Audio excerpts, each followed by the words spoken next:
ये सबसे फर्स्ट तो हमें इनसिक्योरिटी आती ही है क्योंकि हमारी डिपेंडेंसी होती है ना। हमारा सुख दुख उस आत्मा के साथ या उस सिचुएशन के साथ या इसके साथ में ना जुड़ा हुआ रहता है। अगर वो है तो हम सुखी है, वो दुखी तो हम दुखी है। ये हमारी जो डिपेंडेंसी है यही हमारी इनसिक्योरिटी या डर क्रिएट करता है।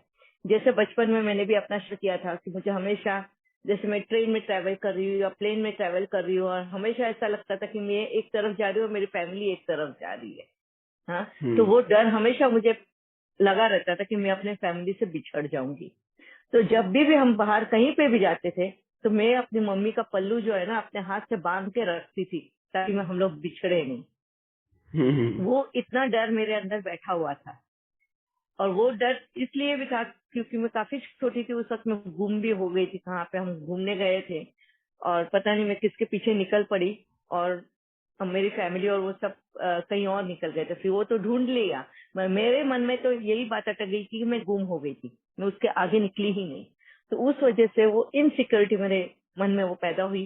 एंड बाद में ऐसे ही टाइप के सपने नजर दिखते गए जब तक कि मैं बड़ी ना हो गई, कॉलेज में जाना शुरू हुआ, रियलिटी ना, एक समझदारी आई, मैच्योरिटी आई। उस वक्त जाके मेरे वो सारे सपने बंद हुए आने के। तो जब ये वाला जो था, ये जब मैंने बाबा को पूछा कि ऐसे कैसे अचानक बंद हुए और ये क्यों आ रहे थे, तब बाबा ने मुझे बोला कि जब हर बच्चे को, हाँ, हर बच्चे में एक अपने माँ बाप माता पिता के खोने का डर रहता है। उनको ऐसा लगता है कि जब तक माता पिता है तो वो सिक्योर्ड है, उनका कोई कुछ नहीं बिगाड़ सकता। क्यों होता है ये? क्योंकि बहुत बार हम लोगों की बातें सुनते हैं, कभी मूवीज में देखते हैं कि जब माँ बाप मर जाते हैं या एक्सीडेंट में चले जाते हैं तो वो बच्चों का कैसे अनाथ आश्रम में चले जाते हैं या रास्ते पे भीख मांगते हैं या कुछ ना कुछ हम ऐसा देखते हैं। तो कहीं ना कहीं वो पेरेंट्स को लेके इनसिक्योरिटी हमारी बचपन में ही डेवलप हो जाती है ये, और वही हमें इस तरह के सपने दिखाई देते हैं। तो बाबा ने यही कहा कि जब भी हमें इनसिक्योरिटी लगता है या किसी को बिछड़ने का या खोने का डर लगता है या कुछ मिस हैपनिंग का, उनके साथ कुछ ना एक्सीडेंट या मिस हैपनिंग ना हो जाए, उसका डर जब लगता है तो ये तुम्हें सेल्फ चेकिंग करनी है कि तुम्हारी डिपेंडेंसी कितनी है, हाँ? उस आत्मा के साथ में किस टाइप की डिपेंडेंसी जुड़ी हुई है, क्या आस लगा के रखे हुए है तुमने उसके साथ। जैसे अगर बच्चे आते हैं तो हम बहुत खुश हो जाते हैं, बच्चे का जाने का वक्त आता है तो हम थोड़े ना दुखी हो जाते हैं कि अभी बच्चा चले जाएगा, उसका कौन ख्याल रखेगा। तो हमारी ये डिपेंडेंसी है कि उनका ख्याल करेगा कौन वहां पर, वो है क्या। तो जैसे कल एक बहन ने अपना अनुभव शेयर किया था कि उनका पैर फ्रैक्चर हुआ और आज घर में सारे उनका ख्याल रख रहे हैं। जहाँ अंधा उनका हस्बैंड जो ब्लाइंड है, एक ओल्ड मदर इन लॉ है और एक छोटा बच्चा है, तो तीनों कैसे करेंगे, उनको वो मन में डर रहा था। तो बाबा ने उनको वो नजरिया बताया। तो ऐसे ही जब हमारे मन में डर रहता है तो बाबा हमें वो नजरिया बताते हैं, अगर ये नहीं रहे तो क्या होगा। तो मैंने अपना अनुभव भी शेयर किया था, इसको कहते हैं बीज रूप स्थिति पे पहुंचना।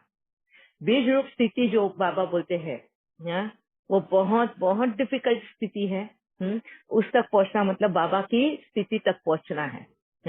जो बाबा बीज रूप है ना, उसकी उसकी वो स्थिति आना हमारे में थोड़ा डिफिकल्ट है। जैसे आप लोग सब नए बच्चे, तो आप वापस से शेयर करती हूँ कि मैं जब कोरोना के वक्त में जब ऐसी बैठी थी तो मेरा बेटा आके एकदम से ऐसे सामने कारपेट पे लेट गया, और जैसे ही लेटा मुझे एकदम से ऐसे महसूस हुआ कि जैसे उसे शरीर छोड़ दिया हो, वो आत्मा निकल गई, निकल के कहीं और गई और जाके मतलब एक कोख में समाई जहाँ गर्भ धारण किया हुआ था, उसने वहां पे जन्म लिया। जन्म लेके वो बच्चा बना, बच्चे से थोड़ा बड़ा हुआ, घूम के वो मेरा दरवाजा बजा के वो वापिस से मेरे पास आया। तो ये जो साइकिल बाबा ने बताई, तो मुझे वो एकदम से मैंने डर गई मैं कि कहीं मेरे बेटे को कुछ ना हो जाए। तो वो जो हुक अटकी हुई थी, तो बाबा ने मेरे को पूछा कि मैंने बाबा को पूछा कि बाबा कहीं ऐसे तो नहीं कि इसको कुछ होने वाला है, इसके लिए तुम मुझे बता रहे हो। बाबा ने कहा कि ये जो तेरी कड़ी अटकी हुई थी ना, हुक अटका हुआ था ना अपने बच्चे के मुंह में, तो उसको कुछ नहीं होना चाहिए, मेरे को तू लेकर को करना है कर, उसको नहीं कर। तो ये जो तेरा मुंह जो उसमें फंसा है, तू मुझे बता कि तू प्यार किसको करती है, इस शरीर को कर रही है या आत्मा को कर रही है। हाँ, अगर आत्मा को करती है तो आत्मा तो देख ले, गई भी और तेरे पास आ भी गई वो दूसरे रूप में। शरीर भले ही दूसरा है, हाँ, वो तेरे ही पास आई है ना, घूम फिर के वो खेलते हुए तेरे पास आई है। तो तू प्यार किसको कर रही थी? वो तेरे क्रिएशन, वो जो शरीर को तूने जन्म दिया था, उस शरीर को प्यार कर रही थी। और फिर मेरे को वहां पे वो एक महसूसता हुई कि वाकई में मेरे को सोच में पड़ गई कि मैं प्यार किसको कर रही हूँ। वो शरीर को कर रही हूँ या आत्मा को कर रही हूँ, या शरीर और आत्मा दोनों को कर रही हूँ। हाँ, क्योंकि आत्मा अगर निकल गई तो शरीर का कोई काम नहीं, और शरीर है और आत्मा भी है।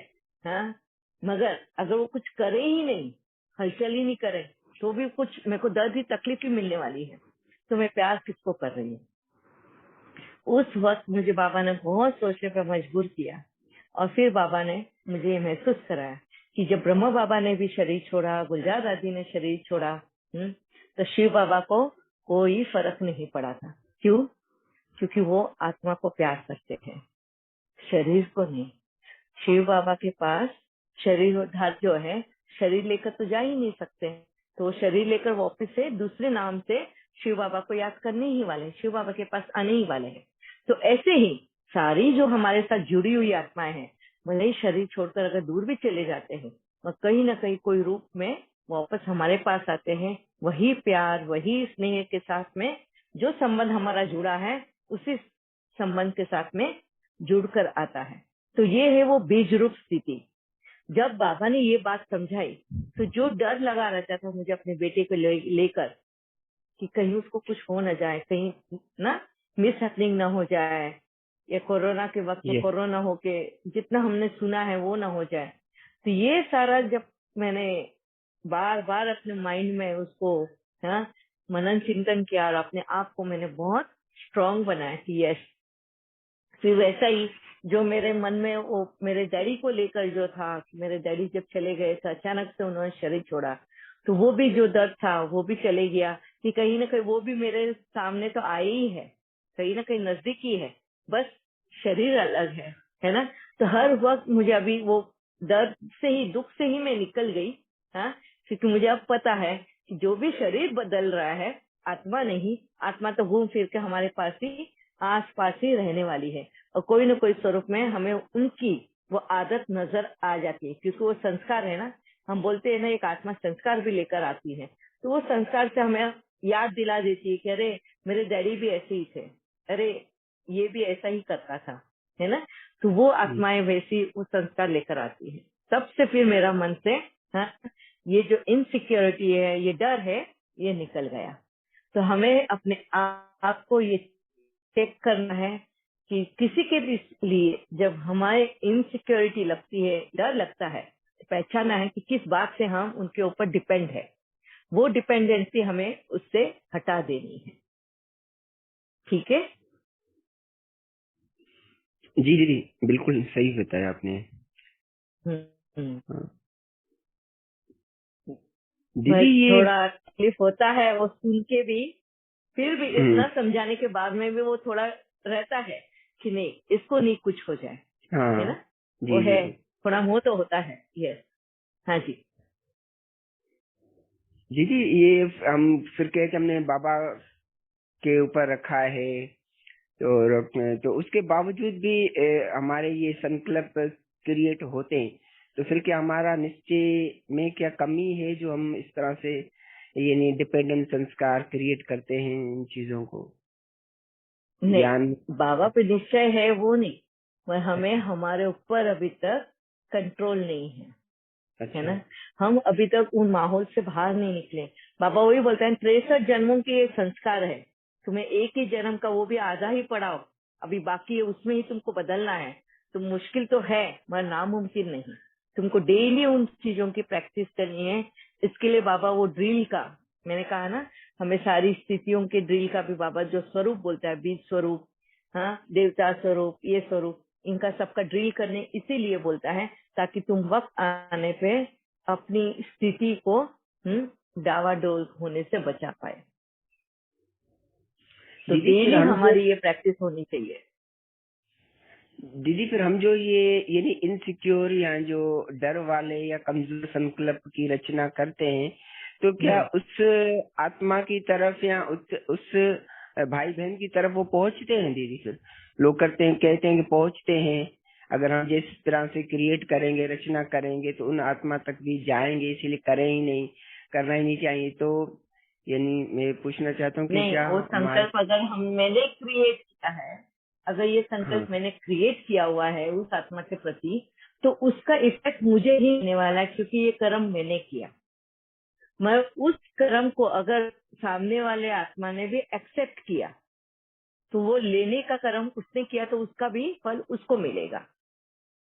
ठीक है। अभी जैसे मैंने अच्छा। अगर इनसिक्योरिटी का, मेरे डर का अगर मैंने संकल्प किए हुए हैं, और उस संकल्पों से मैंने जी सामने वाले को वो संकल्प भेजे हैं, अब उसने भी अगर वो कि नहीं मेरे डैडी बहुत घबराते हैं, मुझे कुछ हो गया तो, ये हो गया तो, ना, और ये उसने भी एक्सेप्ट किया, तो उसके मन में भी वो डर पैदा होगा। वो उसने एक्सेप्ट नहीं किया, उल्टा उसने आपको हाँ संभाला है और कहा है कि डैडी आप घबराइए नहीं, मैं बहुत अच्छा हूँ और सब केयरफुल रहता हूँ, ये हूँ, आपको वो हिम्मत दिलाता है।